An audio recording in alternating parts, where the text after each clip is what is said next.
ವ್ಯವಹಾರದ ವಿಷಯವನ್ನು ಪೊಲೀಸರಿಗೆ ತಿಳಿಸಿ ನಮಗೆ ಲಕ್ಷಾಂತರ ರೂಪಾಯಿ ನಷ್ಟ ಮಾಡುತ್ತಿರುವ ನಿನಗೆ ವ್ಯವಹಾರದಲ್ಲಿ ಕೈ ಹಾಕದ ಹಾಗೆ ಮಾಡಬೇಕು. ರಾಬರ್ಟ್, ನೋಡು, ನಮ್ಮೊಂದಿಗೆ ಹಗೆತನ ಕಟ್ಟಿಕೊಂಡು ನಮ್ಮ ಹಿಂದೆ ಹುಚ್ಚು ನಾಯಂತೆ ಕಂಡು ಬಿದ್ದು ನಮ್ಮನ್ನು ಕಚ್ಚಲು ಓಡಿಸುತ್ತಿರುವ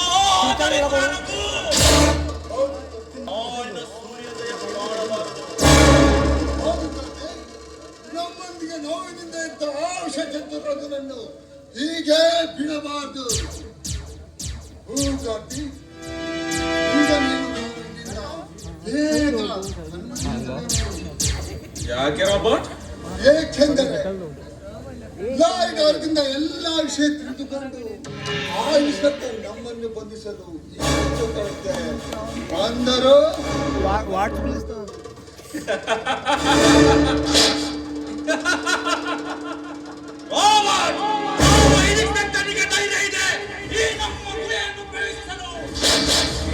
ರಾಜಕಾರಣಿಗಳು ನಮ್ಮ ಕಪಿ ಮುಷ್ಟಿಯಲ್ಲಿರುವಾಗ ಪ್ರಸಾದ್ ನಮ್ಮನ್ನು ಬಂಧಿಸಲು 7-8 ಜನ್ಮ ಹುಟ್ಟಿ ಬರಬೇಕು.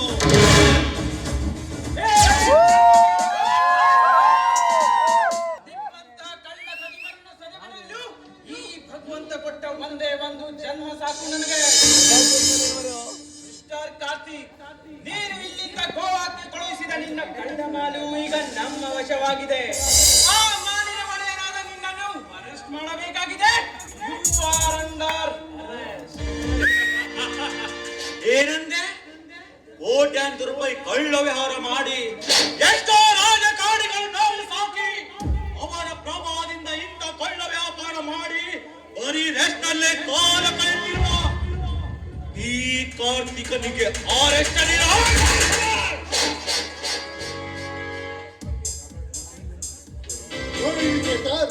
ಈ ವಿಷವಾರ್ಥದಲ್ಲಿ ಪ್ರವೇಶ ಮಾಡಿ ಈ ವಿಷಯ ಸರ್ಪಗಳಿಂದ ಕಚ್ಚಿಕೊಂಡು ಸುಮ್ಮನೆ ಪ್ರಾಣ ತೆಗೆದುಕೊಳ್ಳಲಿಲ್ಲ. ಕರ್ತವ್ಯ ಕರ್ತವ್ಯ ಅಂತ ಕಪ್ಪೆ ಅಂತ ಬುಡಬಿಟ್ಟಿದ್ದ ಈ ಕಾಕಿ ತೊಟ್ಟು ಸತ್ಯ ಮೇವ ಜಯತೆ ಎಂದು ಬದಲಿ ಏಕೆ ಏನಾಗುತ್ತೀಯ?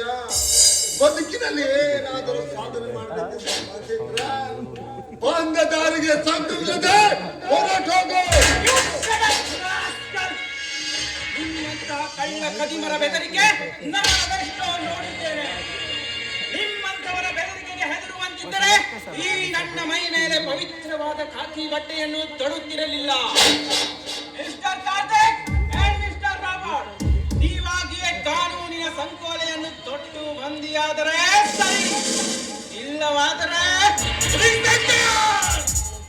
ನಿನ್ನಂತ ಎಷ್ಟೋ ಅಧಿಕಾರಿಗಳು ಕಾನೂನಿಗೆ ಗೋಳ ತೊಳಿಸಲು ಬಂದು ತಮ್ಮ ಅಡ್ರೆಸ್ ಇಲ್ಲದೆ ಹೋಗಿದ್ದಾರೆ.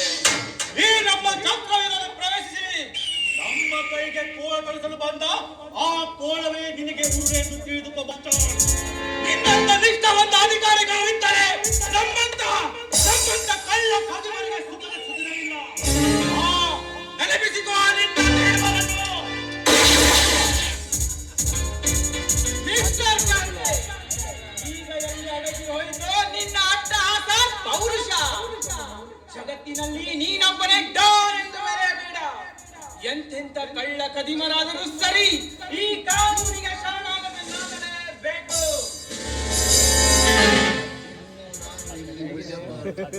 ಹೇಗೋ ಇಲ್ಲಿಂದ ಓಡಿ